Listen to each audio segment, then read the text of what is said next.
Hello and welcome back to another edition of GNAT-TV's In-Depth series. I'm Andrew McKeever, the news director at GNAT-TV's News Project, and it's a pleasure to have you with us today on Thursday, August 20th.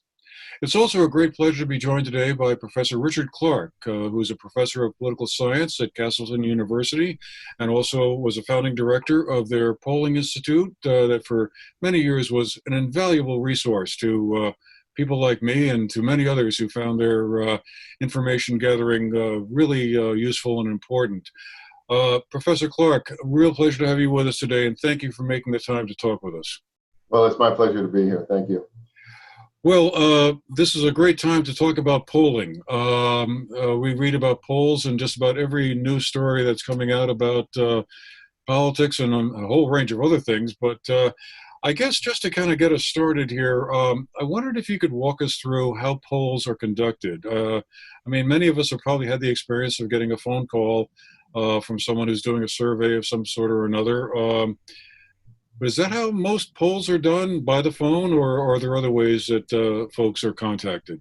Still, the phone polls are the gold standard, and the majority of the large polls that you hear of, Gallup and Pew, Marist, Quinnipiac, all of those are still doing live interviewer phone calls. And in this day and age, there's a mix of landline and cell phones. Of course, not every state, Vermont is one of the few states that still has a large portion of population with landlines. But, there are states where landline use has dropped to, 10% and or many states below 20%. And so the standard today is telephone using a random digit dial sample for both cell and landline. So people would then just pick by random, is that it? I mean, you just sort of every 50th name in the phone book is No. It? No, actually, every 50th name in the phone book is a we don't use listed samples anymore.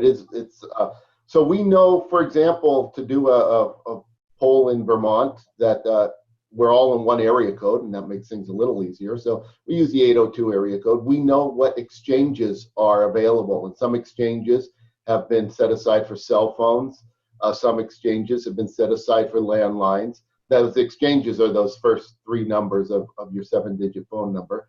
And then we randomly choose blocks, which are the last two of the last 4 digits, first two of the last 4 digits, and then randomly generate numbers for those last 2 digits. And that's how RDD, random digit dialing, is conducted. And we can do that for cell, and we can do that for landlines. The trick is today is people port numbers, right? So you might have taken your landline number and you ported it to your cell phone. So what we once thought was a landline is now a cell phone. So we still have to do that sort of check. But there are databases that tell us what numbers have been ported there. And then we'll have a lot of people who live in Vermont who have a area code that is not 802.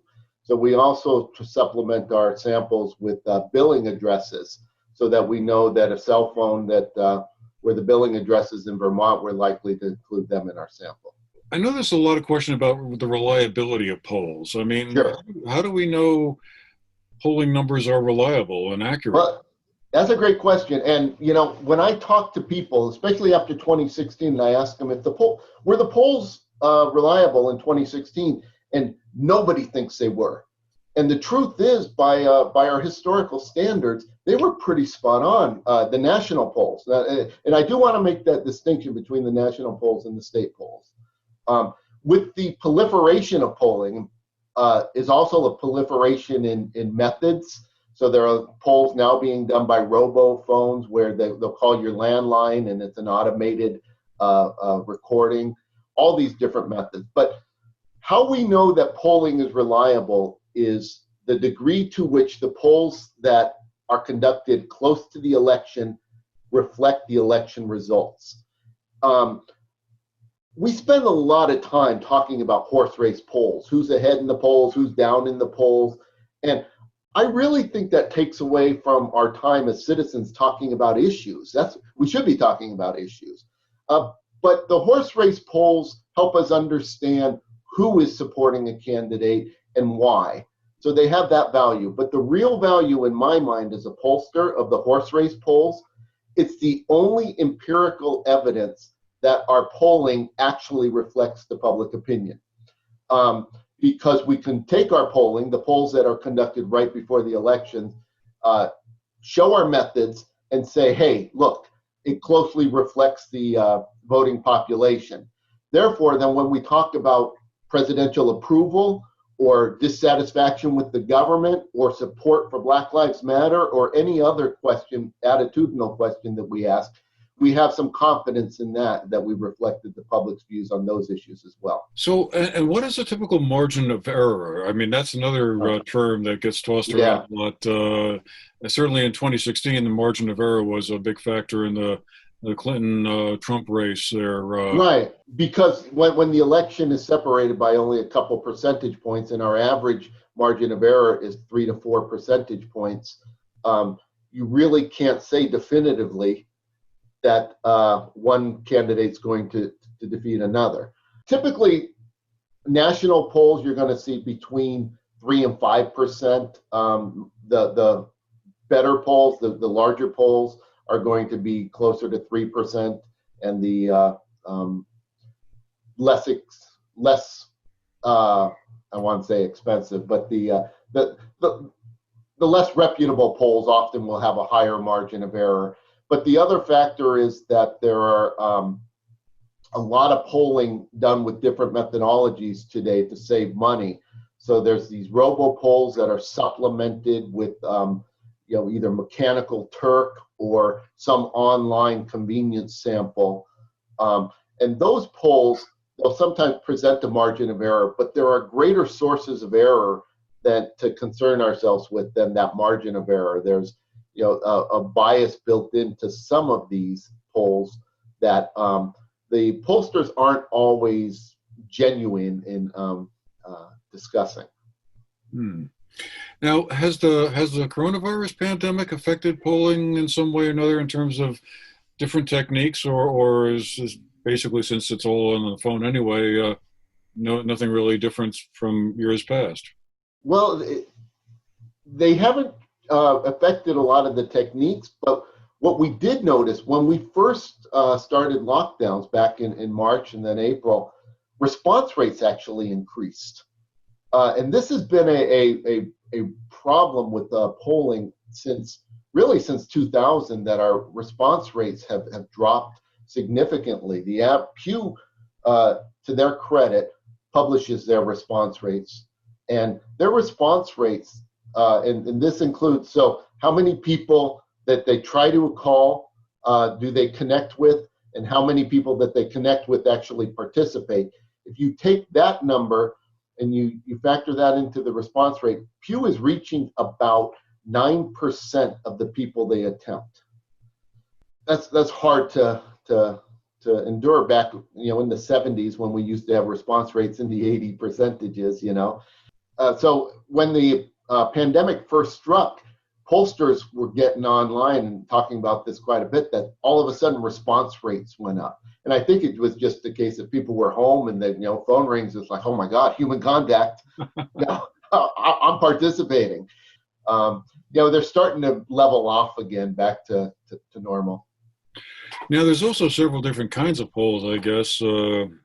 Opinion polls. We've also heard about exit polls and tracking polls and straw polls. I wonder if you could walk us through what are the difference between some of those. Those are typically what we're following throughout the year. The exit polls, back in the late 60s, a guy named Warren Matofsky thought about the polling we were doing, and he said, look, if we really want to talk to voters, let's go to where voters are. Where are the voters? They're at the polls.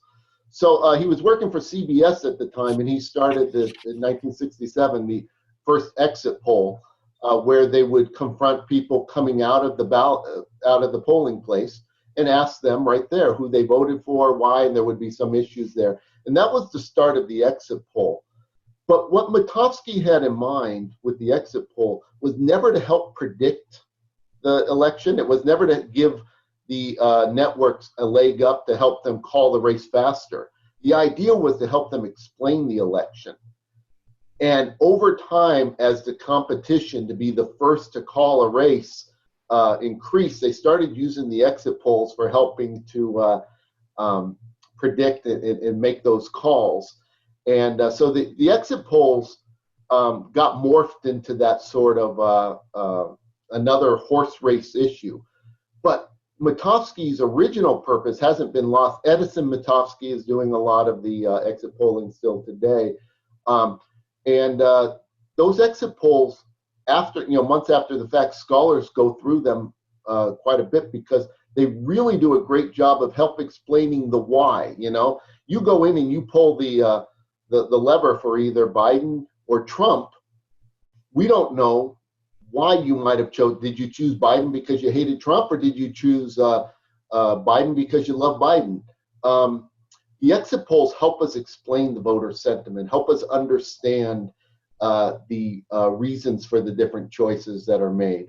And in that sense, the archive of exit polls are extremely valuable in helping scholars understand the voter intent behind a lot of elections. Do you anticipate online sources of gathering information to be becoming or to even replace the telephone as the way pollsters get information? Perhaps.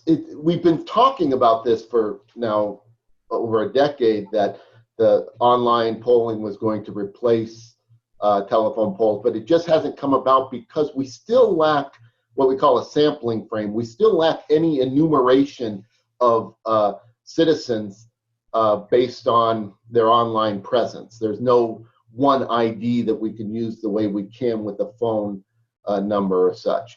But there's YouGov, which is a completely online poll that has large sample sizes, and they use a lot of what we call propensity weighting, so that it's not a probability sample, but they use a lot of weighting factors that help shape the respondents and weight the respondents to reflect the populations to which they're targeting.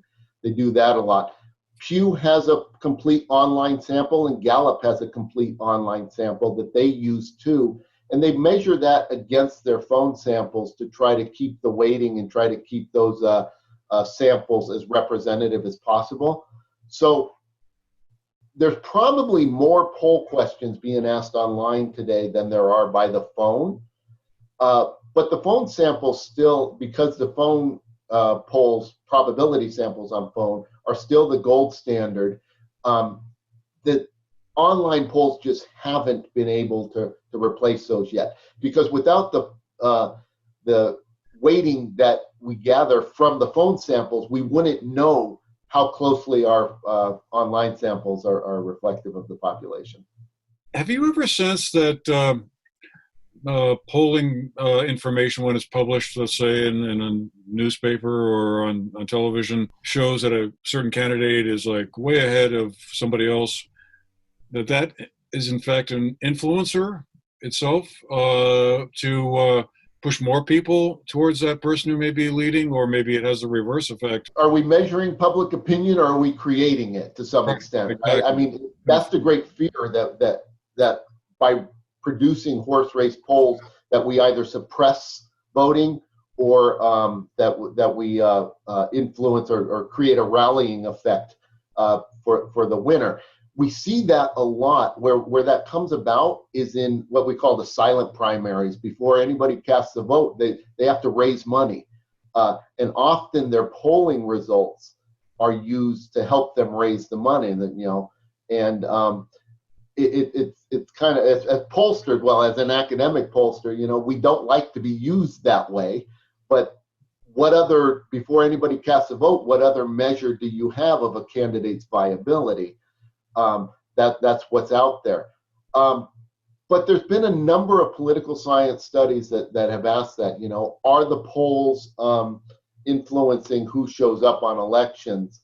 I had a student a couple years ago, her senior paper was Nobody Likes a Blowout. And she just did it was simple correlation analysis, but she showed where the polls showed a blowout, turnout was lower, and where polls showed a close race, turnout was higher. But then again, that's only correlation. We don't know, what the impact was, the blowout, because people were just not interested in the race. There was no exciting candidate on the other side, which is likely the case. Secretary Kondo says that all the time when he's explaining the August primary, which up until this year has always had a pretty pathetic turnout rate. When there's no competition in one of the primaries, especially at the gubernatorial level, people don't show up. And the polls do reflect that, but I think they're still reflecting it. I don't think they're driving it. But, I'm skeptical enough of what me and other pollsters do that I'm still, nervous about that. Let's turn to some of the state races that we have in play this year in Vermont. And what is your take on the governor's race? We'll start there. Okay. David Zuckerman, the lieutenant governor, and Phil Scott, the incumbent governor. What is your sense of their respective strengths and weaknesses going into the contest?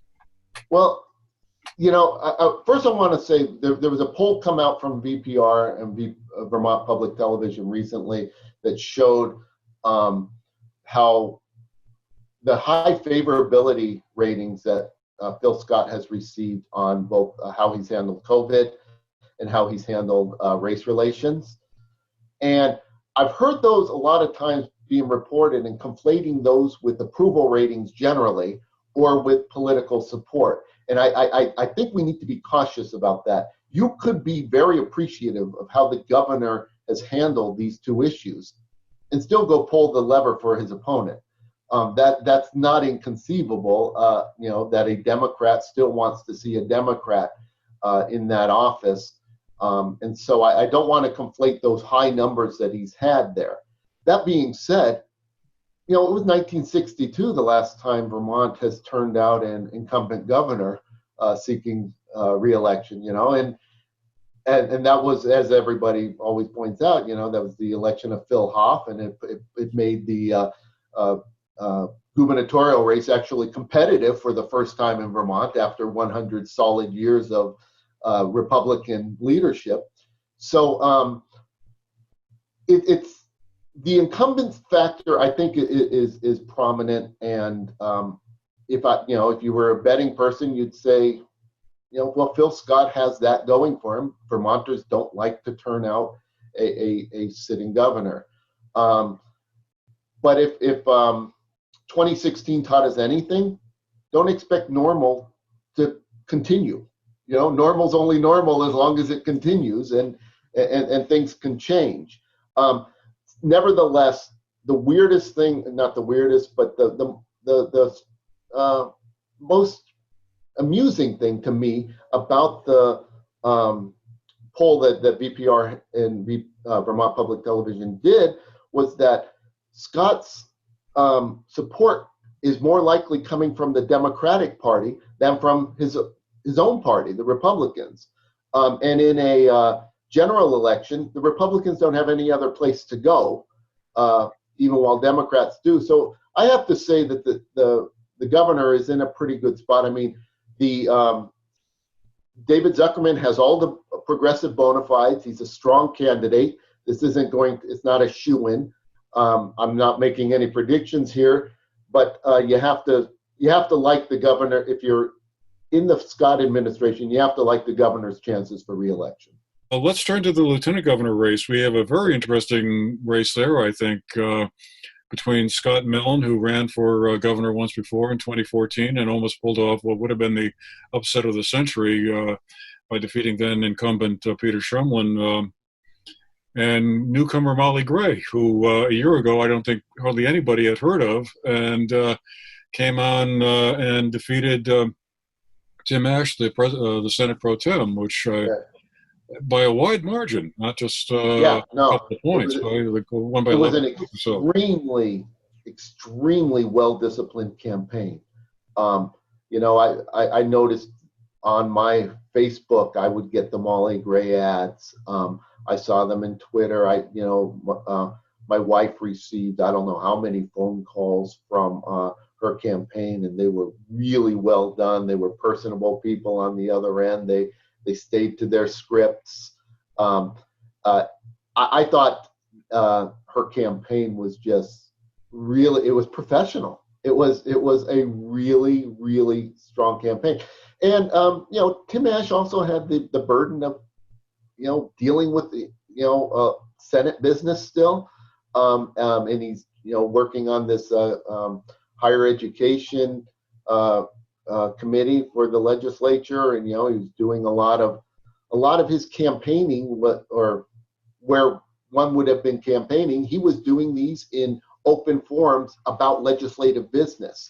And that a lot, it restricts him in many ways from being aloof from it and being critical of it, and having that sort of freedom that somebody not in a position of government can have.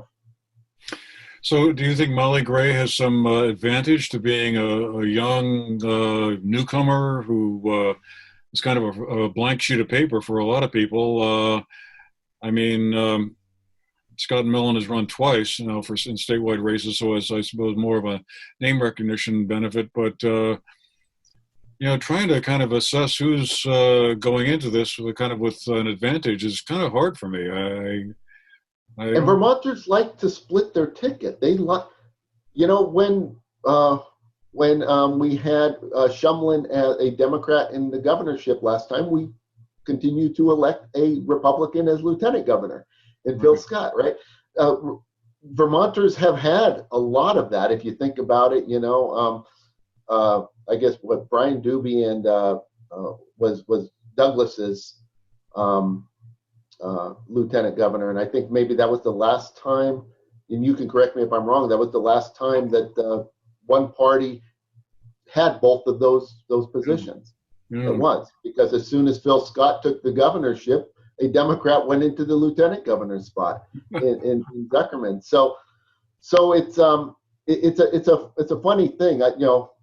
You're an old political scientist. Sometimes we call it cognitive Madisonianism, where the voters are intentionally putting power one check against another in the parties. So divided government at its finest. Yeah, and what you say about Molly Gray too, one of the things that's interesting, female candidates are often advantaged by three things. That they're not advantaged, but where they find advantage are in three areas. They're often seen as outsiders. She's never held a public office. They're often seen as less corrupt, and they're often seen as more attuned with family and softer issues. All are real positives going into a position like the lieutenant governor's position. As you say, Scott Millen is probably a better known name, but I really think that's the race to watch. I think that that can be a really competitive race. I have no idea where that's going. Yeah, it's going to be fascinating. I'm looking forward to talking to both of them before we get to November. We got a few minutes left, and I definitely wanted to get your takeaway on the presidential race. As we're talking today, the Democratic primary is still underway. I guess Joe Biden will be making his big acceptance speech tonight, and next week we'll have the Republicans holding their convention. So at this point, Joe Biden is going into the race with a seemingly comfortable lead, somewhere between 5 and 10 points or so in most polls that I've seen. But But we don't elect the president on the national popular vote. Right. The one poll that counts happens in November or whatever. So what do you think? Does Biden? Well, I'm going to make a bold prediction right here and tell you that Donald Trump is going to win Vermont. No, I mean Donald Trump will not win Vermont. Biden will win Vermont. The 2016 race came down to about 78,000 votes in Wisconsin, Michigan, and Pennsylvania. you couldn't have asked for even though you look at the Electoral College counts and say, well, Trump won fairly handily, right? It was a razor thin margin, and he has to hold all of what he had in order to win re-election. And that's a big ask. Now, incumbents are always advantaged, and every election, in my mind, is about the guy who's sitting in the office now. Even though 2016 Barack Obama wasn't on the ballot, the 2016 election was a lot about Barack Obama and the Obama administration. 2020 is all about Trump. And there's been a lot made about this enthusiasm gap, right? People who are voting for Trump are far more enthusiastic about Trump than people who are voting for Biden are enthusiastic about Biden. But is the group of people who are enthusiastic about voting against Trump higher? That's where we're looking to see. Typically, the negative isn't the motivator. Sometimes the negative is the motivator to stay out of it, to kind of wash your hands of both candidates. But 2020 may be different, as you pointed out. We're living in different times. We're likely to see a very high voter turnout, not just because of the excitement around the election, but because of the different means for voting. Other states like Vermont will be sending out ballots to all registered voters. We saw high turnouts in all of the primaries of 2020. So I think the president's re-election campaign has a lot to overcome, but I think that it would be foolish to take that 5 points to in some polls it's in double digits. I've seen Maris poll with the NPR had it at 11 points very recently, but Hillary Clinton had 3 million more votes than Donald Trump in 2016, and she lost the election. You could imagine if California turnout increases, that Joe Biden could win by 5 to 6 million in the popular vote and lose the Electoral College. So still a lot but there's also a lot of states like North Carolina, Florida. I talked about Wisconsin, Pennsylvania, and Michigan, but there's a lot of those other states that may go a different way in 2020 than they did in 2016, and that's the ballgame. Donald Trump has to hold everything he's had. Well, it's going to be a fascinating couple of months. And there's some exciting Senate races there that are going to drive what happens in those states. Mark Kelly in Arizona. Yeah. It could possibly be that Joe Biden rides Mark Kelly's coattails. Yeah. And also in Montana, another interesting race there. Absolutely. Yeah. So there's so much to watch. Yeah. Wow. Well, it'll keep us all busy for a couple of months at least, I'm sure. That it will. Well, Professor Clark, thank you again so much for your time. I really appreciate it, and a really fascinating conversation. I have a feeling we could talk for another half an hour about all of this, but we'll have to leave it there for now. But thanks again. Really appreciate your time. And we'll be in touch.